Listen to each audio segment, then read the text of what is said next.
നമസ്കാരം, ഏവർക്കും rank file എന്ന ഈ യൂട്യൂബ് ചാനലിലേക്ക് സ്വാഗതം. നിങ്ങൾ ആദ്യമായിട്ടാണ് ഈ ചാനൽ കാണുന്നതെങ്കിൽ ചാനൽ സബ്സ്ക്രൈബ് ചെയ്യുക, ബെൽ ബട്ടൺ ഇനേബിൾ ചെയ്യുക. വീഡിയോ ഇഷ്ടമാവുകയാണെങ്കിൽ ലൈക്ക് ചെയ്യുക, കമൻറ്റ് ചെയ്യുക, ഷെയർ ചെയ്യുക. ഇന്നത്തെ topic doctor Manmohan Singh. Doctor Manmohan Singh ജനനം 1932 സെപ്റ്റംബർ 26. ജന്മസ്ഥലം പഞ്ചാബിലെ ഗാഗിൽ, ഇപ്പോൾ പാകിസ്ഥാനിൽ. 1947 ഇന്ത്യയുടെ വിഭജനത്തിന് ശേഷം അദ്ദേഹത്തിൻ്റെ കുടുംബം പഞ്ചാബിലെ അമൃത്സറിലേക്ക് കുടിയേറി. പഞ്ചാബ് സർവകലാശാലയിൽ നിന്ന് സാമ്പത്തിക ശാസ്ത്രത്തിൽ ബിരുദം, കേംബ്രിഡ്ജ് സർവകലാശാലയിൽ നിന്ന് സാമ്പത്തിക ശാസ്ത്രത്തിൽ ബിരുദാനന്തര ബിരുദം, ഓക്സ്ഫോർഡ് യൂണിവേഴ്സിറ്റിയിൽ നിന്ന് സാമ്പത്തിക ശാസ്ത്രത്തിൽ PhD. അന്താരാഷ്ട്ര വ്യാപാരത്തെക്കുറിച്ചുള്ള ഗവേഷണത്തിന് അന്താരാഷ്ട്ര അംഗീകാരം ലഭിച്ചു. ഇന്ത്യയുടെ ആദ്യ പ്രധാനമന്ത്രി ജവഹർലാൽ നെഹ്റു 1962 ഡോക്ടർ സിംഗിന് സർക്കാരിൽ ഒരു സ്ഥാനം വാഗ്ദാനം ചെയ്തെങ്കിലും അരാഷ്ട്രീയവാദിയായ അദ്ദേഹം വിനയപൂർവ്വം ഈ ഓഫർ നിരസിക്കുകയും തൻ്റെ അധ്യാപന ജീവിതം തുടരുകയും ചെയ്തു. 1963 പഞ്ചാബ് സർവകലാശാലയിൽ സാമ്പത്തിക ശാസ്ത്ര പ്രൊഫസറായി അധ്യാപക ജീവിതം ആരംഭിച്ചു. 1966 honorary professor. 1969 Delhi school of എക്കണോമിക്സിൽ ഇൻ്റർനാഷണൽ ട്രേഡിൽ പ്രൊഫസർ. 1966 1969 ഇടയിൽ United Nations conference on trade and development UNCTAD പ്രവർത്തിച്ചു. 1971 വാണിജ്യ മന്ത്രാലയത്തിൻ്റെ സാമ്പത്തിക ഉപദേഷ്ടാവ്. 1972 ഇന്ത്യ ഗവൺമെൻറ്റിൻ്റെ മുഖ്യ സാമ്പത്തിക ഉപദേഷ്ടാവ്. 1976 ധനമന്ത്രാലയത്തിൽ സെക്രട്ടറി. 1980 ആസൂത്രണ കമ്മീഷൻ അംഗം. 1982 റിസർവ് ബാങ്ക് ഓഫ് ഇന്ത്യയുടെ ഗവർണർ. 1985 ആസൂത്രണ കമ്മീഷൻ്റെ deputy chairman. 1987 south commission secretary general. സ്വിറ്റ്സർലാൻഡിലെ ജനീവ ആസ്ഥാനമായ ഒരു സ്വതന്ത്ര സാമ്പത്തിക നയ തിങ്ക് ടാങ്ക്. 1990 സാമ്പത്തിക കാര്യങ്ങൾ അപ്പോഴത്തെ ഇന്ത്യൻ പ്രധാനമന്ത്രിയായിരുന്ന ചന്ദ്രശേഖറിൻ്റെ ഉപദേഷ്ടാവ്. 1991 UGC ചെയർമാൻ. 1991 പ്രധാനമന്ത്രി VP നരസിംഹ റാവുവിൻ്റെ കീഴിൽ ധനമന്ത്രി. 1991 അസം സംസ്ഥാനത്ത് നിന്നും ആദ്യമായി രാജ്യസഭയിലേക്ക് തിരഞ്ഞെടുക്കപ്പെട്ടു. 5 തവണ അസമിനെ പ്രതിനിധീകരിച്ചു. 1991 മുതൽ 1996 വരെ ധനമന്ത്രി. 1998 രാജ്യസഭയിലെ പ്രതിപക്ഷ നേതാവ്. 2004 മുതൽ 2009 വരെ ഇന്ത്യൻ പ്രധാനമന്ത്രി ആദ്യ തവണ. 2009 മുതൽ 2014 വരെ ഇന്ത്യൻ പ്രധാനമന്ത്രി രണ്ടാം തവണ. 2019 രാജസ്ഥാനെ പ്രതിനിധീകരിച്ച് രാജ്യസഭയിലേക്ക് വീണ്ടും തിരഞ്ഞെടുക്കപ്പെട്ടു. 2024 ഡിസംബർ 26 അദ്ദേഹത്തിൻ്റെ 92-ാം വയസ്സിൽ അന്തരിച്ചു. നേട്ടങ്ങൾ. 1991 സാമ്പത്തിക ഉദാരവൽക്കരണം. ഇതിലൂടെ ലൈസൻസ് രാജ് പൊളിക്കുന്നു, നേരിട്ടുള്ള വിദേശ നിക്ഷേപം FDI പ്രോത്സാഹിപ്പിക്കുന്നു, നികുതി പരിഷ്കാരങ്ങൾ അവതരിപ്പിക്കുകയും ധനക്കമ്മി കുറയ്ക്കുകയും ചെയ്യുന്നു. 2005 വിവരാവകാശ നിയമം. ഇതിലൂടെ ജനാധിപത്യ ഉത്തരവാദിത്വം ശക്തിപ്പെടുത്തി. 2005 ദേശീയ ഗ്രാമീണ ആരോഗ്യ ദൗത്യം NRHM. 2005 മഹാത്മാഗാന്ധി ദേശീയ ഗ്രാമീണ തൊഴിലുറപ്പ് നിയമം MGNREGA. ഇതിലൂടെ ഗ്രാമീണ കുടുംബങ്ങൾക്ക് തൊഴിൽ ഉറപ്പ് നൽകുന്നു. 2005 ഗാർഹിക പീഡനത്തിൽ നിന്നുള്ള സ്ത്രീകളുടെ സംരക്ഷണ നിയമം. 2009 വിദ്യാഭ്യാസ അവകാശ നിയമം RTE. നേരിട്ടുള്ള ആനുകൂല്യ കൈമാറ്റം DBT.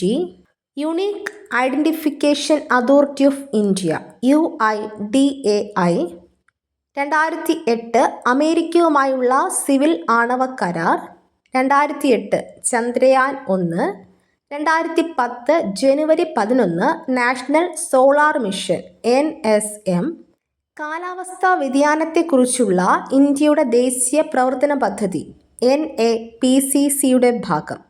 ഇതിൻ്റെ ലക്ഷ്യങ്ങൾ രാജ്യത്ത് സൗരോർജത്തിൻ്റെ ഉപയോഗം പ്രോത്സാഹിപ്പിക്കുക, സൗരോർജ ശേഷി വർദ്ധിപ്പിക്കുക, പുനരുപയോഗ ഊർജത്തിൽ ഇന്ത്യയെ ആഗോള നേതാവാക്കി മാറ്റുക.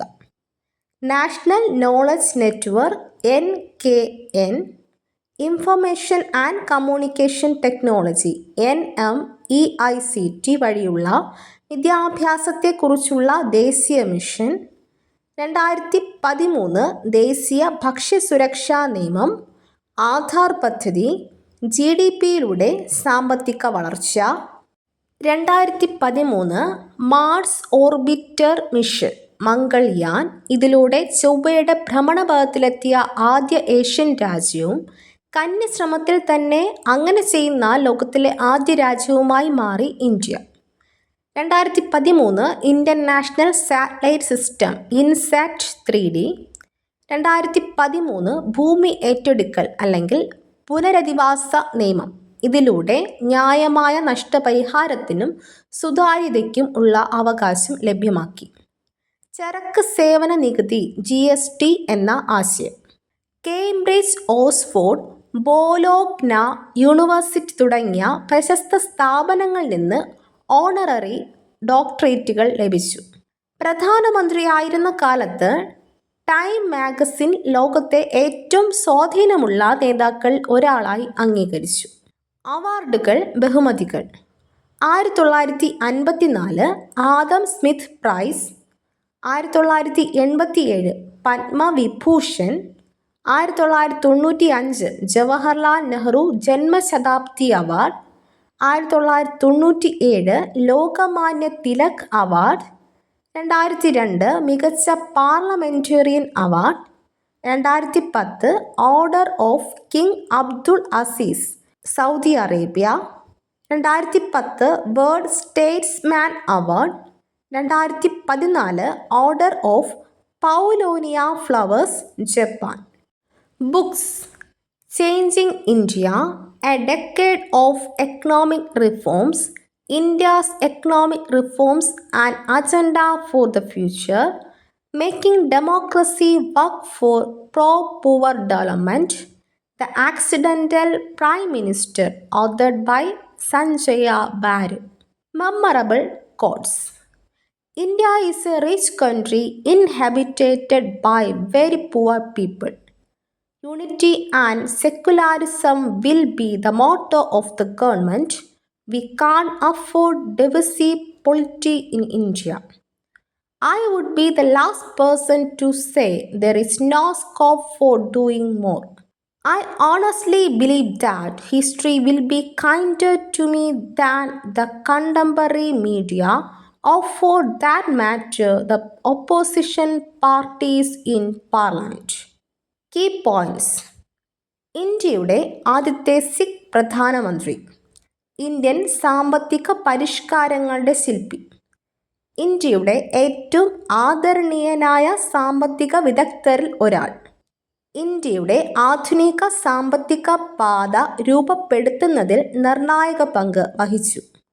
1990കളിലെ ഇന്ത്യയുടെ സാമ്പത്തിക ഉദാരവൽക്കരണത്തിൻ്റെ ശില്പി, ധനമന്ത്രിയായ RBIയുടെ രണ്ടാമത്തെ ഗവർണർ, ആദ്യത്തേത് CD ദേശ്മുഖ്, ഇന്ത്യയുടെ പ്രധാനമന്ത്രിയാകുന്ന നാലാമത്തെ ധനകാര്യമന്ത്രി, മറ്റുള്ളവർ മൊറാർജി ദേശായി, ചരൺ സിംഗ്, VP സിംഗ്.